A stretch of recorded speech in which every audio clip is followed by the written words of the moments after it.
think that this whole discussion on illegal mining, I don't call it Galamsey, and I think part of our problem is we have given an illegality a name that means something else and seeking to euphemize it. To begin with, in my view, the legal regime on mining in Ghana, from Article 2576 to the Minerals and Mining Law 2006 Act 703, with all the amendments that have been done to it, that's compound into an insensitive, wicked, unsustainable, and unreasonable colonial relic law that cannot be allowed to continue to stay on ownership. If you have a law that says that when I sit on my land, and here in Ghana, we know, you the lawyers tell us, ownership of land is at individual, family, and at two levels. The state owns no land.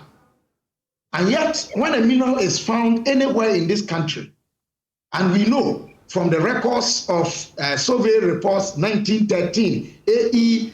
Kitson, Professor K.B. Dixon, 1969, L.K. Agbosu, 1980, his PhD thesis, we know that all over the country you have gold somewhere.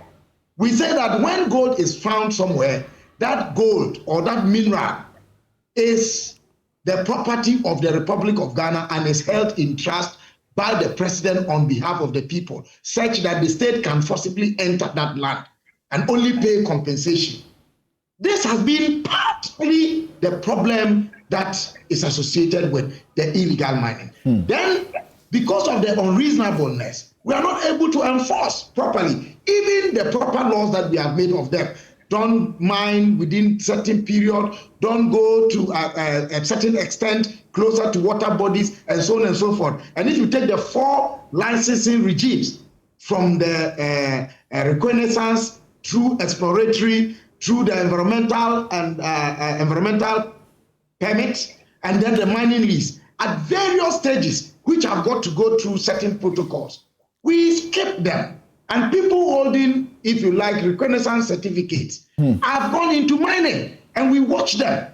So these are some of the things that I believe we need to look at. It's about enforcement and changing the colonial relic, which is still sitting on our books in Article 2576, and then the Mineral and Mining Law, Section 1. And then I think the involvement of the people, and something, maybe this will be my last point on that. The verdict of the people of this country on what we call illegality or what we call illegal mining. You have called it Galamsey. So wrong. I tell you, we pretend we are angry about it, but we hold it. We say we abhor pork, and yet we relish pork soup. That's what we have become.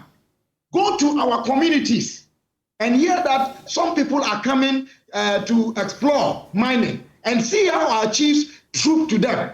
I have experienced some of it partly in my mother's hometown in Bomfeh, where family lands were going to be given at some paltry sums to some people who were parading in the name of government officials because of some paltry sum of money. So as a people, the verdict of the people against illegal mining is one that I think is not so much strong and so much that we are opposed to it. We are interested in the money. We pretend that we are angry at the revelations that are coming out. Persons with disability being born out of that, menstrual cycles being destroyed, impotence arising out of that, metals in our body systems, and then the air we even breathe is contaminated.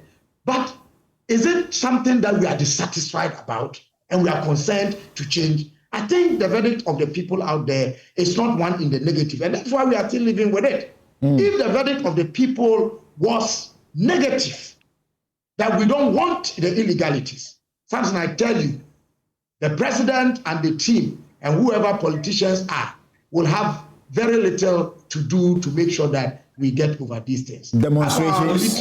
Demonstrations. Well, that's another matter. They are also citizens. If they are as angry as we are supposed to be, and they are sent on duty to man, they will not be compromised.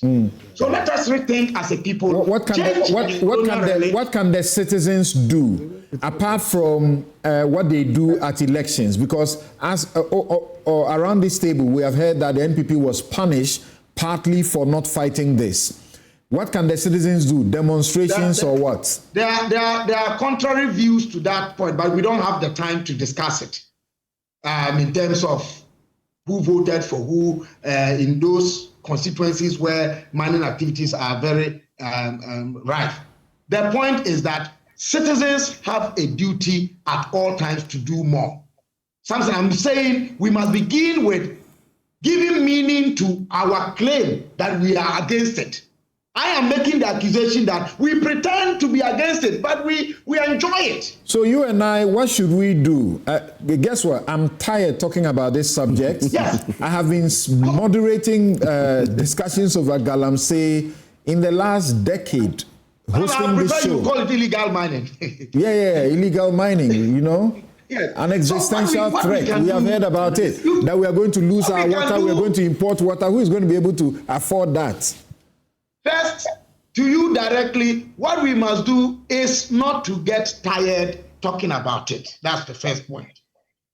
Two is that let us, direct our shots more focused at where it matters most. It is obvious that President Mahama has capitulated.